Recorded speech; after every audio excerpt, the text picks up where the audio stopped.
Hi dear students, welcome back to Indian Financial System. Indian Financial Systemത്തിന്റെ മറ്റൊരു ക്ലാസ്സിലേക്ക് എല്ലാവർക്കും സ്വാഗതം. നമ്മൾ കഴിഞ്ഞ സെഷനിൽ ഡിസ്കസ് ചെയ്തിട്ടുണ്ടായിരുന്നത് ഇൻഷുറൻസിനെ കുറിച്ചായിരുന്നു. ഇൻഷുറൻസിന്റെ എന്താണ് ഇൻഷുറൻസ് എന്നുള്ളത് പറഞ്ഞു, ഇൻഷുറൻസിന്റെ ബെനിഫിറ്റ്സുകൾ പറഞ്ഞു അല്ലെ, അതുപോലെ തന്നെ ഇൻഷുറൻസിന്റെ റോള് പറഞ്ഞു, ഇൻഷുറൻസിന്റെ പ്രിൻസിപ്പിൾസ് നമ്മൾ ഡിസ്കസ് ചെയ്തു. ഇൻഷുറൻസിന്റെ നമ്മൾ ലാസ്റ്റ് സെഷനിൽ ഡിസ്കസ് ചെയ്തത് ഇൻഷുറൻസിന്റെ പ്രിൻസിപ്പിൾസ് ആയിരുന്നു. പ്രധാനമായിട്ടും ഇൻഷുറൻസിന്റെ പ്രിൻസിപ്പിളെ രണ്ടായിട്ട് ക്ലാസിഫൈ ചെയ്തിട്ടുണ്ട്. ഇൻഷുറൻസ് ഒരു കോൺട്രാക്ട് ആയതുകൊണ്ട് തന്നെ ജനറൽ ആയിട്ട് ഒരു കോൺട്രാക്ടിന്, ഒരു വാലിഡ് ആയിട്ടുള്ള കോൺട്രാക്ടിന് ഉണ്ടായിരിക്കേണ്ട പ്രിൻസിപ്പിൾസ് എന്തൊക്കെയാണെന്നുള്ളത് നമ്മൾ ഡിസ്കസ് ചെയ്തു. അതുപോലെ തന്നെ സ്പെഷ്യൽ ആയിട്ട് ഇൻഷുറൻസിന് മാത്രമുള്ള പ്രിൻസിപ്പിൾസ് നമ്മൾ ഡിസ്കസ് ചെയ്തിട്ടുണ്ടായിരുന്നു. അതില് പ്രധാനപ്പെട്ട രണ്ട് പ്രിൻസിപ്പിൾസ്, കുറച്ചും കൂടെ എക്സ്പ്ലനേഷൻ ആവശ്യമുള്ള രണ്ട് പ്രിൻസിപ്പിൾസ് ഉണ്ട്. ഒന്ന് പ്രിൻസിപ്പിൾ ഓഫ് ഇൻഡെംനിറ്റി, അതുപോലെ തന്നെ പ്രിൻസിപ്പിൾ ഓഫ് സബ്രഗേഷൻ. ഈ രണ്ട് പ്രിൻസിപ്പിൾസിന്റെ ഡീറ്റെയിൽസ് ആണ് നമ്മൾ ഇന്നൊന്ന് ചെക്ക് ചെയ്യാൻ പോകുന്നത്. ഓക്കെ, സോ നമുക്ക് നോക്കാം എന്താണ് പ്രിൻസിപ്പിൾ ഓഫ് ഇൻഡെംനിറ്റി എന്നുള്ളത്. കഴിഞ്ഞ സെഷനിൽ നമ്മൾ ഇൻഡെംനിറ്റി എന്നുള്ള പ്രിൻസിപ്പിൾ കൊണ്ട് എന്താണ് ഉദ്ദേശിക്കുന്നത് എന്നുള്ളത് പറഞ്ഞിട്ടുണ്ടായിരുന്നു. നമ്മളൊരു ഇൻഷുറൻസ് എടുക്കുമ്പോൾ ആ ഇൻഷുറൻസിന്റെ പർപ്പസ്, നമ്മൾ എടുക്കുന്നതിന്റെ ലക്ഷ്യം എന്താണ്? നമുക്ക് എന്തെങ്കിലും ഒരു ലോസ്, ഫൈനാൻഷ്യൽ ലോസ് വരുമ്പോൾ ആ ലോസിനെ കോമ്പൻസേറ്റ് ചെയ്യുന്നതിന് വേണ്ടിയിട്ടാണ് നമ്മൾ എന്ത് ചെയ്യുന്നത്, ഇൻഷുറൻസ് എടുക്കുന്നത്. അപ്പൊ നമുക്ക് വന്നിട്ടുള്ള ലോസ് ഒരിക്കലും നമുക്ക് ലോസിനേക്കാൾ കൂടുതൽ ഒരിക്കലും നമുക്ക് എന്ത് കിട്ടുന്നില്ല, നമുക്ക് അതിന്റെ കോമ്പൻസേഷൻ കിട്ടുന്നില്ല. നമ്മൾ അതിന്റെ എക്സാമ്പിൾ പറഞ്ഞിട്ടായിരുന്നു അല്ലെ, നമ്മൾ 1 ലക്ഷം രൂപയുടെ ഇൻഷുറൻസ് എടുത്തു കഴിഞ്ഞു, നമ്മുടെ പ്രോപ്പർട്ടി എന്തെങ്കിലും റിസ്ക് കാരണം, എന്തെങ്കിലും റീസൺ കാരണം അത് എന്ത് ചെയ്യേണ്ടി നമുക്ക് നഷ്ടപ്പെട്ടു പോവുകയാണെന്നുണ്ടെങ്കിൽ, എന്തെങ്കിലും ഫൈനാൻഷ്യൽ ആയിട്ട് ലോസ് വരികയാണെന്നുണ്ടെങ്കിൽ നമുക്ക് മാക്സിമം കിട്ടുന്ന എമൗണ്ട് എത്രയാണ്? 1 lakh ആണ്. നമുക്ക് ലോസ് വരുന്നത് 80,000 ആണെന്നുണ്ടെങ്കിൽ നമുക്ക് കിട്ടുന്നത് 80,000 ആയിരിക്കും. നമുക്ക് ലോസ് വരുന്നത് 1,10,000 ആണെന്നുണ്ടെങ്കിൽ നമുക്ക് കിട്ടുന്ന എമൗണ്ട് എത്രയായിരിക്കും? 1 lakh ആയിരിക്കും. അതാണ് ഈ ഒരു ഇൻഡെംനിറ്റി എന്നുള്ള ആ ഒരു പ്രിൻസിപ്പിൾ കൊണ്ട് ഉദ്ദേശിച്ചതായിട്ട് നമ്മൾ കഴിഞ്ഞ ക്ലാസ്സിൽ പറഞ്ഞിട്ടുള്ളതാണ്. സോ അതിന്റെ കണ്ടീഷൻസ് ആണ് നമ്മൾ ഇവിടെ ഡിസ്കസ് ചെയ്യുന്നത്. First condition, it is the duty of the insured to prove that he will suffer loss on the insured subject matter at the time of happening of event and the loss is actual monetary loss. അതായത് ഒന്നാമത്തെ condition, നമുക്ക് loss വന്ന് ആ loss compensate ചെയ്യണമെന്നുണ്ടെങ്കിൽ ഈ principle, ഈ ഒരു indemnity principle പ്രകാരം അത് നമുക്ക് കോമ്പൻസേറ്റ് ചെയ്യണമെന്നുണ്ടെങ്കിൽ ഇൻഷുർഡിന് കുറച്ച് ഡ്യൂട്ടീസ് ഉണ്ട്. നമ്മൾ കഴിഞ്ഞ സെഷനിൽ പറഞ്ഞിട്ടുള്ളതാണ് മിറ്റിഗേഷൻ ഓഫ് ലോസ്, ഒരു പ്രിൻസിപ്പിൾ നമ്മൾ പറഞ്ഞിട്ടുണ്ടായിരുന്നു അല്ലെ. അതിന്റെ ഒരു കണ്ടിന്യൂവേഷൻ ആയിട്ട് തന്നെ, അല്ലെങ്കിൽ ആ ഒരു പ്രിൻസിപ്പിളുമായി കണക്ട് ചെയ്ത് കിടക്കുന്നതാണ് ഈ ഇൻഡെംനിറ്റി പ്രിൻസിപ്പിൾ എന്ന് പറയുന്നത്.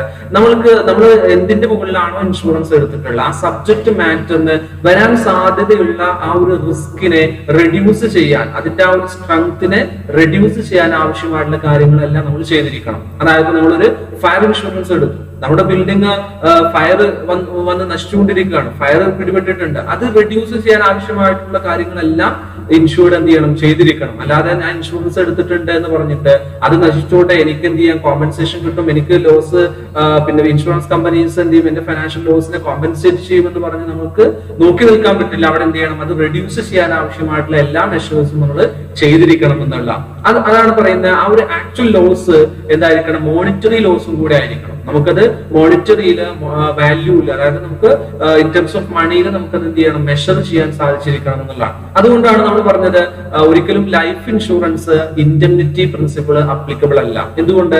ഒരാളുടെ ലൈഫിനെ നമുക്ക് ഒരു ഇൻ ടേംസ് ഓഫ് മണിയിൽ അല്ലെങ്കിൽ ഒരു മോണിറ്ററി ടേംസിൽ നമുക്ക് എന്ത് ചെയ്യാൻ കഴിയില്ല, അത് മെഷർ ചെയ്യാൻ കഴിയില്ല എന്നുള്ളതാണ്. സോ ഒന്നാമത്തെ ഒരു കണ്ടീഷൻ എന്ന് പറയുന്നത് എന്താണ്, നമുക്കത് പ്രൂവ് ചെയ്യാൻ സാധിച്ചിരിക്കണം എന്നുള്ളതാണ്. ഇൻഷുർഡിന് ആ ഒരു ലോസ് വന്നിട്ടുണ്ട്, ഇത്രയാണ് ലോസ് എന്നുള്ളത് പ്രൂവ് ചെയ്യാൻ സാധിച്ചിരിക്കണം എന്നുള്ളതാണ് ഒന്നാമത്തെ കണ്ടീഷൻ ആയിട്ട് പറയുന്നത്.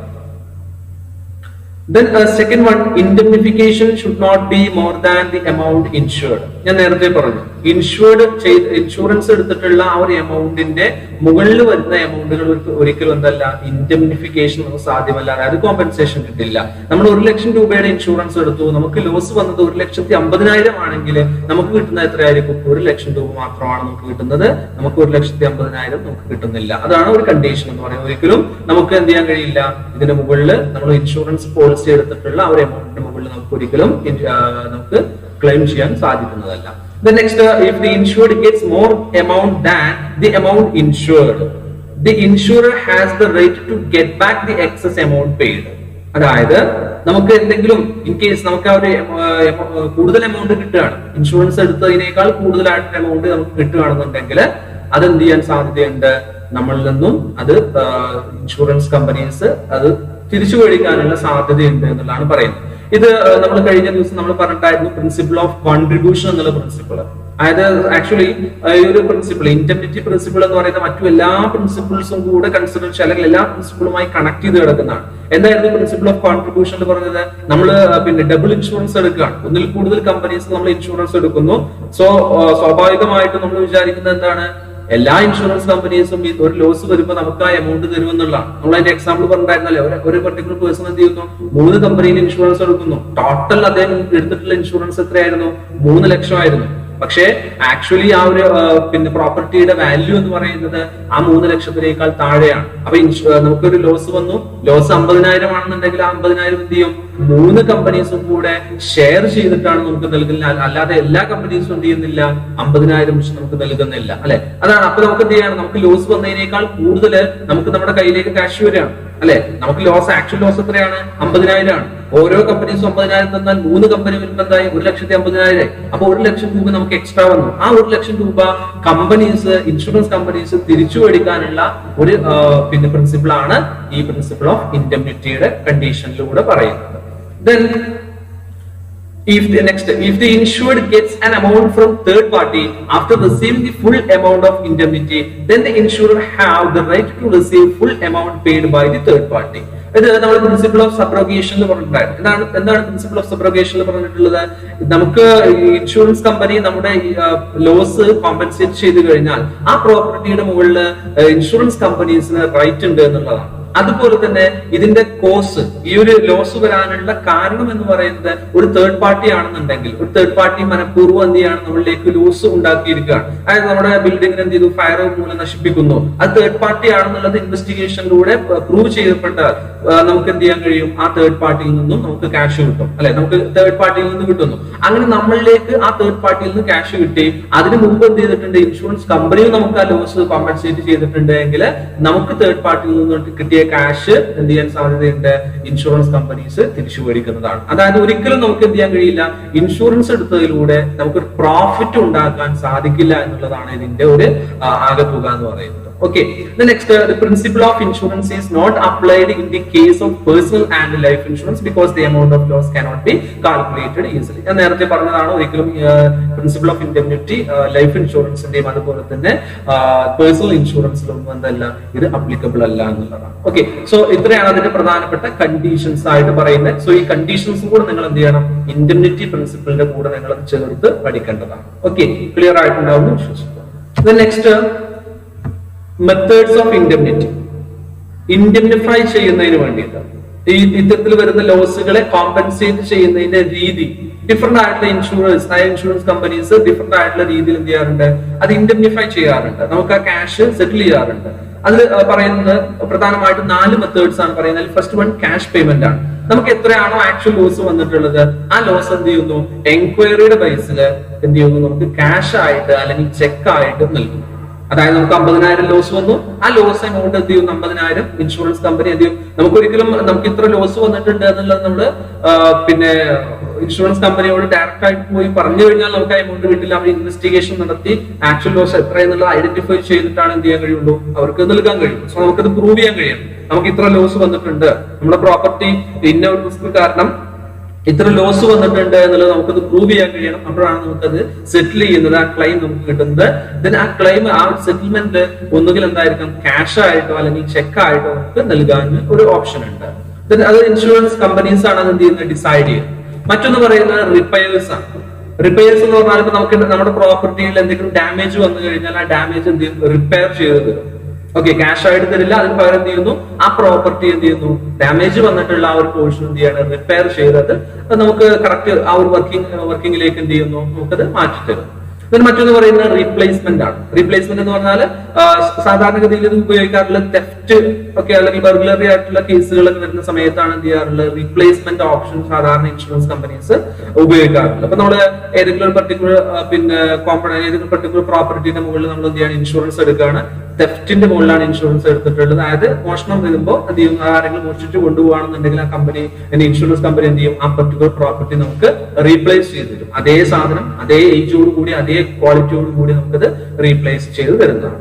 മറ്റൊന്ന് പറയുന്നത് റീഇൻസ്റ്റേറ്റ്മെന്റ് ആണ്. റീഇൻസ്റ്റേറ്റ്മെന്റ് എന്ന് പറയുന്നത് സാധാരണ നമ്മൾ ഫയർ ഇൻഷുറൻസിലൊക്കെ നമ്മൾ കൂടുതലായിട്ട് ഉപയോഗിക്കുന്നതാണ്. പക്ഷെ റയർ ആയിട്ട് ആണ് ഇത്തരത്തിലെ ഇൻഷുറൻസ് കമ്പനീസ് എന്ത് ചെയ്യാറുള്ളത്, റീഇൻസ്റ്റേറ്റ്മെന്റ് ചെയ്യാറുള്ളത്. ഇവിടെ നമ്മൾ ചെയ്യുന്ന ഒരു ബിൽഡിംഗ് അല്ലെങ്കിൽ അത്തരത്തിൽ ഏതെങ്കിലും പ്രോപ്പർട്ടിയിലേക്ക് നമുക്ക് ഡാമേജ് വരികയാണെന്നുണ്ടെങ്കിൽ അല്ലെങ്കിൽ ഡിസ്ട്രോയ് ചെയ്ത് അത് നശിച്ചുപോയി നമുക്കത് ഉപയോഗിക്കാൻ പറ്റാത്ത സ്ഥിതിയാണെന്നുണ്ടെങ്കിൽ അവിടെ എന്ത് ചെയ്യുന്നു, പുതിയതായിട്ട് എന്ത് ചെയ്യണം, അവിടെ ഒരു റീഇൻസ്റ്റേറ്റ് ചെയ്യാണ്, അവിടെ പുനഃസ്ഥാപിക്കുകയാണ്. ആ പ്രോപ്പർട്ടി എന്ത് ചെയ്യുന്നു, പുനഃസ്ഥാപിച്ച് നമുക്ക് നൽകുന്നു. സോ ഈ രീതിയിലുള്ള 4 മെത്തേഡുകളാണ് പ്രധാനമായിട്ടും ഇൻഷുറൻസ് കമ്പനീസ് ഫോളോ ചെയ്യാറുള്ളത്. ഇതിൽ ഏതെങ്കിലും ഒരു മെത്തേഡ് എന്ത് ചെയ്യാം, ഇൻഷുറൻസ് കമ്പനിക്ക് അവരുടെ സൗകര്യാർത്ഥം അത് അവർക്ക് ഫോളോ ചെയ്യാവുന്നതാണ്. ഓക്കെ, സോ ഇത്രയാണ് അതിന്റെ മെത്തേഡ്സിൽ പറയുന്നത്. സോ നമ്മൾ ഇൻഡെംനിറ്റി പ്രിൻസിപ്പിളിന്റെ ഒരു എക്സ്പ്ലനേഷൻ ആണ് നമ്മൾ ഡിസ്കസ് ചെയ്തിട്ടുള്ളത്. എല്ലാം ക്ലിയർ ആയിട്ടുണ്ടാവും, കണ്ടീഷൻസ് അതുപോലെ തന്നെ മെത്തേഡ്സ്. നെക്സ്റ്റ് പ്രിൻസിപ്പിൾ നമ്മൾ പറഞ്ഞിട്ടായിരുന്നു പ്രിൻസിപ്പിൾ ഓഫ് സബ്രോഗേഷൻ എന്നുള്ളത്. ആ പ്രിൻസിപ്പിൾ ഓഫ് സബ്രോഗേഷനെ കുറിച്ച് ഡീറ്റെയിൽസ് ആണ് ഇന്ന് നമ്മൾ പറയാൻ പോകുന്നത്. നമ്മൾ ആ പ്രിൻസിപ്പിൾ പഠിക്കുന്നതിന് കൂടെ ഈ ഫീച്ചേഴ്സ് നമ്മൾ ഡിസ്കസ് നമ്മൾ പഠിക്കേണ്ടതുണ്ട്. അതിൽ ഫസ്റ്റ് ഫീച്ചർ ആയിട്ട് പറയുന്നത് it is N extension of the principle of indemnity. നമ്മൾ നേരത്തെ പറഞ്ഞു അല്ലെ, എല്ലാം ഇന്റർ റിലേറ്റഡ് ആണ്. ഒരു പ്രിൻസിപ്പിൾ ഫോളോ ചെയ്യുമ്പോൾ മറ്റൊരു പ്രിൻസിപ്പിളും കൂടെ ഫോളോ ചെയ്യണം എന്നുള്ള രീതിയിലാണ് വരുന്നത്. അല്ലെങ്കിൽ ഒരു പ്രിൻസിപ്പിൾ ഫോളോ അതിന്റെ കണ്ടീഷൻ എന്ത് ചെയ്യുന്നുണ്ട്, മറ്റൊരു പ്രിൻസിപ്പിൾ ആയിട്ട് തന്നെ വരുന്നുണ്ട്. ഇത് ഇൻഡെംനിറ്റി പ്രിൻസിപ്പിളിന്റെ ഒരു എക്സ്റ്റൻഷൻ ആണ് സബ്രോഗേഷൻ എന്ന് പറയുന്നത്. It is applicable to all contracts of indemnity. Indemnity applicable ആയിട്ടുള്ള എല്ലാ കോൺട്രാക്ടുകൾക്കും സബ്രോഗേഷൻ അപ്ലിക്കബിൾ ആണ്. It arises only after the payment of claim by the insurer to the insured. അതായത് ഇത് വരുന്നത്, ഈ ഒരു പ്രിൻസിപ്പിൾ വരുന്നത് എപ്പോഴാണ്, നമ്മുടെ ക്ലെയിം ചെയ്യുമ്പോഴാണ്. അതായത് ഇൻഡെംനിറ്റി വരുന്നതിന് ശേഷമാണ് എന്ത് ചെയ്യുക, സബ്രോഗേഷൻ വരുന്നത്. ആ സെറ്റിൽമെന്റ് കഴിഞ്ഞതിന് ശേഷമാണ് സബ്രോഗേഷൻ വരുന്നത്. അതായത് നമുക്ക് സബ്രോഗേഷൻ എന്ന് പറഞ്ഞ പ്രിൻസിപ്പിൾ എന്തായിരുന്നു, നമുക്കൊരു ലോസ് വന്നു, ആ ലോസ് ഇൻഷുറൻസ് കമ്പനി സെറ്റിൽ ചെയ്തു, നമ്മുടെ ആ പ്രോപ്പർട്ടിയുടെ മുകളിൽ ഇൻഷുറൻസ് കമ്പനീസിന് ഒരു റൈറ്റ് ഉണ്ട് എന്നുള്ളതാണ് സബ്രോഗേഷൻ. ഓക്കെ, സോ അപ്പൊ അതെപ്പോഴാണ് റൈറ്റ് കിട്ടുള്ളൂ, ഈ പ്രിൻസിപ്പിൾ എപ്പോഴാണ് അപ്ലിക്കബിൾ ആവുക, ആ ഒരു ലോസ് സെറ്റിൽ ചെയ്താൽ മാത്രമാണ്. Okay. Then further, the right of subrogation may arise even before indemnification of the insured, except in the case of marine insurance. Marine insurance in the case ഒഴികെ ബാക്കിയുള്ളതിലെല്ലാം എന്ത് ചെയ്യാൻ സാധ്യതയുണ്ട്, സബ്രോഗേഷൻ നമ്മുടെ ഇൻഡെംനിഫിക്കേഷന് മുമ്പും വരാനുള്ള സാധ്യതയുണ്ട് എന്ന് പറയുന്നത്. ഓക്കെ, അതായത് ഇപ്പൊ നമ്മൾ ഒരു എക്സാമ്പിളിലൂടെ പറയാൻ, നമ്മൾ ഫയർ ഇൻഷുറൻസ് എടുത്ത് ആ ഫയർ മൂലം എന്ത് ചെയ്യാണ്, നമ്മുടെ പ്രോപ്പർട്ടി നശിച്ചു പോവുകയാണ്. അപ്പൊ നമുക്ക് അതിന്റെ ലോസ് വന്നിട്ടുണ്ട്. ആ ലോസ് സെറ്റിൽ ചെയ്യാൻ വേണ്ടിയിട്ട് ഇൻഷുറൻസ് കമ്പനീസ് എന്ത് ചെയ്യാം, അതിന് ഇൻവെസ്റ്റിഗേഷൻ നടത്തും.